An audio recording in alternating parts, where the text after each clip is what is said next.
نرمال كنيام بياكمال كنور أونلاين تي في channel تكون كلر مجديد مقوليان كنيديال كونتليان كروي نقاسمه انجوران بانا كوين كويجي چنبور كن ودشال كم كير ما ياديت ودجانكا بانا جو مي بانا جا كوين اراجا بانا لادن تما لارا دانا شالات كو كير ما ياديت اجاني بيجي چنبور كليو بجنك كي بجا جوج كوان كين ديال كون تك تنري رول نواري جنم غانا نواري باكا يك ووش كي باكا يك سوايف تاوت ري وچ كسو سودان كتا دانن چكير ما ياديت جدوال كي جيچن بورو ده كون كل تينو نene ngum dwal ke kirma yadit ke jejen bor ke jamo ajen ban lingo are ler kaname kan kono niam mi jiram jidit kan online tv channel gor jen wojen der subscribe ka der notification bell der je twine ko mi tega ler mi ci bere da shwa mala ci begeji gwasandan en pay break teje nan de ko teke je ngum dwal ke kirma yadit ke ngwane nuari la jechen bor ngum dwal ke jamo be gorno be kenak kendial nono bana jome ban je kwen kel bu kon do badane ci kirma yadit cior yale ke je ko be nuari la ngwane nuari be kenak je re wech kaso sudan ban je linkel ke je lerme gorno jin bi jen nyakani ko kena lerme ko gori jen o der ander te gal yemu gaten ka do badana ci kirma yadi teori ale keje ko ban wari tin kon la ngwen wari be ke nak re wech kaso sudan baro dan churi ale ka gwa ka leng den amanyam kirma yadi dwale ke mass mobilization power do dwal ke kirma yadi keje ala ngwen wala karodi ene chol gwasni kendial la karodi ene mobilize biken gwantera dan en nak nuare manak dorien ano biken yingwak mishi why mishi grid mobilize ke children kabal children lat gwat kel okay dong de rodol la 10 of 1000 kene de shop ke kinawel en jeje bor karwara re duarmo mi cha prezo ke mi cha yaro gwantera ke biken koro mo biken ter ka gwan matot bikering tin kan dial en jechen bor bikan ngoy kan dial bikan wore duaramo ki ka jitari na kon tin chaka mak kala kan ring ka wor mi di long ala mring ke chikere na nik ano la kana ngoj a changa din mi din metere la kana rior ka gwatot kirma yadit dwale ko la ngwaro di na chol ka peg mi dit mi chete ka kor mi chetuok kala kana jala wana long chikir ma yadit chete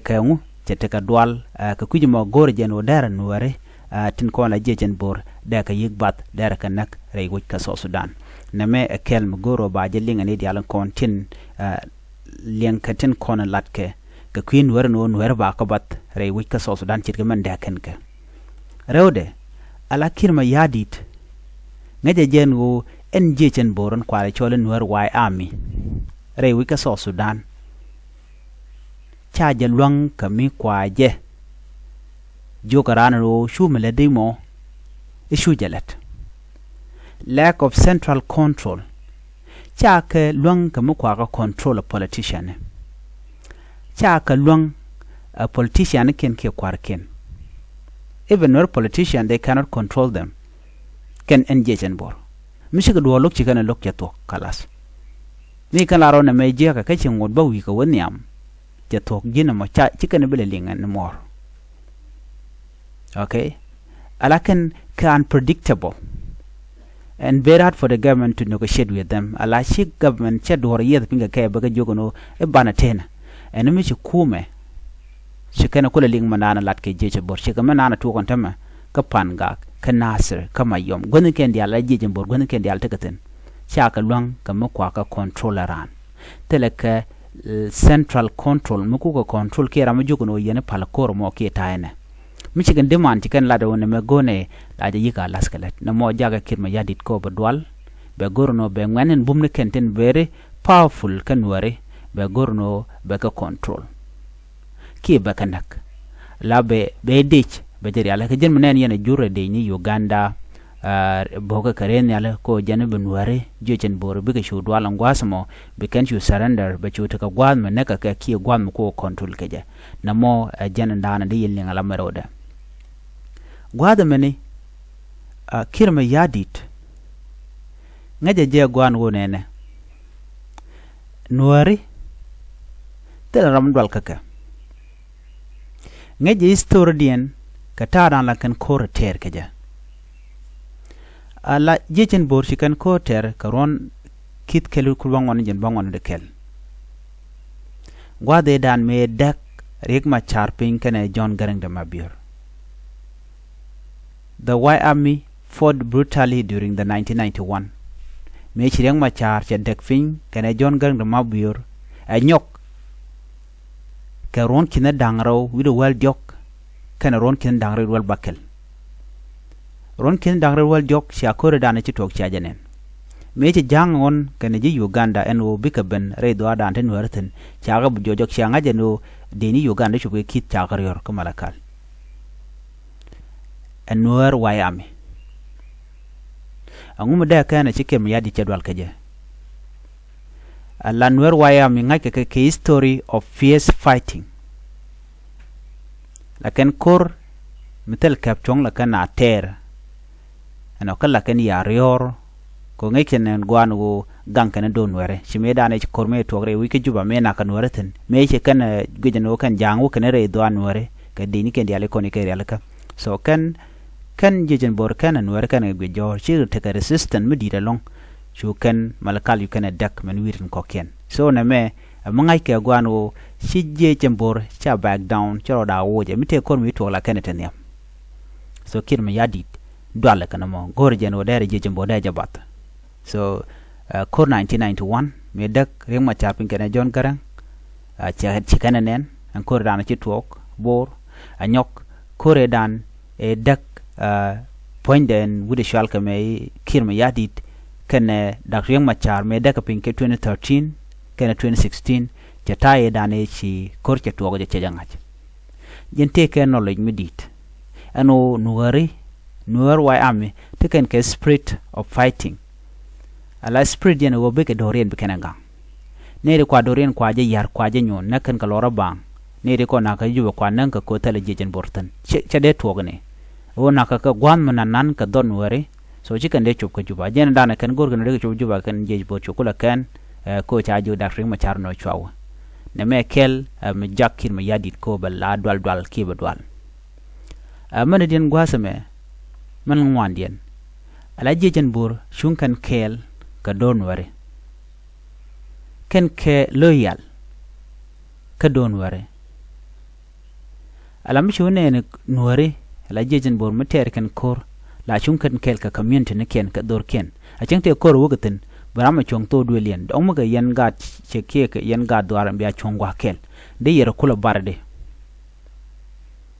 okay men in the White Army fight more for the community than for South Sudan as well. La chicken tere koro take South Sudan. So me take a melat kene. Me don't take one go de tere kor which and where me show deka dong and where me cha integrated into army. So te deka ko take a la jejen bor she de jejen bote de bang take a kaniken. La karin dul gwada dani chikori talk then me take a nade chika dap chika morlene ke tat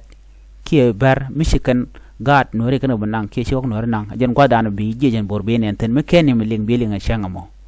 la karen na real ka gwato da jen kwal chol ka mass mobilization mala kana alat mite mi to ko na ka shema na ken bor indi ke balakel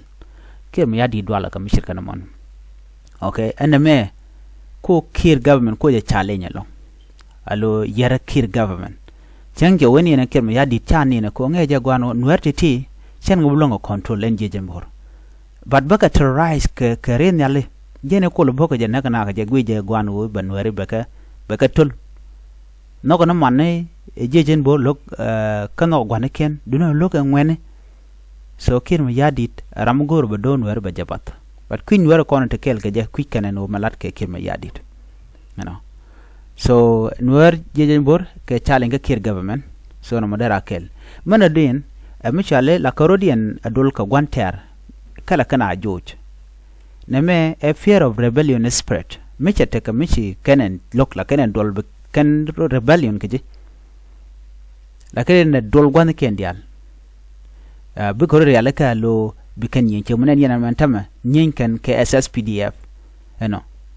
kadde ga mat boko dor radien ki ka ke de ko ken te nyin ge jen kuma che kuma ke ma yadi che ngai kono no test film ayo teten ci wol lel ka ji kuma so na me medeten so kir ma yadi dualɛ kanetin kon tin lanware so jen do sorry ya dualɛ ke jechen bor jen do dan gwen kir ma yadi dualɛ gor jen o dan wada kan kan dial